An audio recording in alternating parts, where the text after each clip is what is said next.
Folks, it is our lucky day.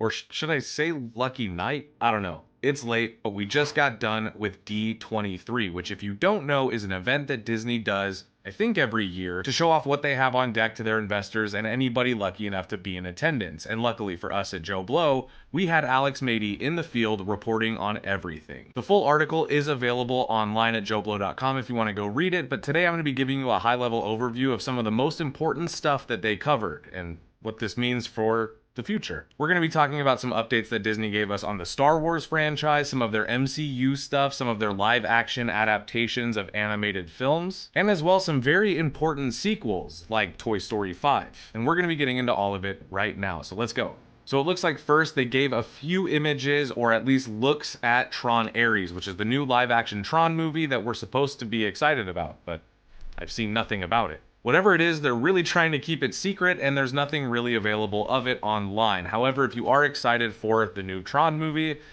there's some progress being made on it. As well, they gave us an official trailer for Moana 2, which is also available now online. So if you loved that first one, I thought it was pretty good. They have a second one, and the official trailer is now old news, I guess. It's been out for hours. I know that they're also doing a live action version of the first one, like in tandem with this one, so I'm a little bit confused as to how all of that works, but I think either way, the trailer was pretty exciting, and I'm excited for the movie. Looks like The Rock is also doing a Monster Jam, either series or movie, but it's The Rock and monster trucks. So if you're looking forward to that, then good on you. Disney's got you covered. Now, something that I was personally excited about was the reveal for the title, the new title of Avatar 3. Now, if you know Disney, they love to change the titles of their movies all the time, either at the last minute or, in some cases, a la Thunderbolts, after the fact. For this one, Zoe Saldana came out on stage and announced that the new Avatar will be called Avatar Fire and Ash, which sounds pretty exciting. The logo looks cool, too. Now we got a big one for you nostalgia freaks out there like me, and there was a teaser trailer released for Toy Story 5, which is also now available online, so you can go watch this. They didn't give away too much, just enough to remind us of the Toy Story world and hopefully draw us back into being excited, which, to be honest, I kind of am. The thing with Toy Story is that you always get excited to hear Tim Allen and Tom Hanks come back and play these characters, and nothing else really matters in that moment, right? At least for me, and I'm in my 30s, so what do I know? And for you Star Wars fans out there, there was some pretty heavy Star Wars action at D23 this year, and the big one being the new Skeleton Crew TV series, which also, you guessed it, has a trailer online that you can watch now. This is Amblin-esque Star Wars, which if you don't know, Amblin is a production company owned by none other than Steven Spielberg, and they've produced movies like The Goonies and Gremlins, so that version of a Star Wars story, I don't know, it just might be the one to make a Star Wars spin-off show fan out of me. Looks like they also showed a little bit of footage from Andor Season 2, which I know personally a lot of my friends are very excited about, and then the big one, we got a little bit of a teaser, or at least a logo reveal, for the Mandalorian and Grogu. There was some footage shown at the convention that sadly has not made its way to the internet yet, but if you're a fan of the show, be on the lookout because eventually your algorithm's gonna feed you some pirated version of it. Now for you Marvel fans out there, we have some more big news and one potential leak. It looks like they did show a still from perhaps behind the scenes of the Fantastic Four First Steps, and in that still we got a shot of Johnny Storm in the Fantastic Four uniform. Now the version I saw was extremely low quality. It was a picture of the screen from the way back row, but I have to say, I'm gonna have to see that costume in context before I judge it. I know it's supposed to look retro, and any of you that have seen it know what I mean when I say it could very easily look silly. That's all I'm saying.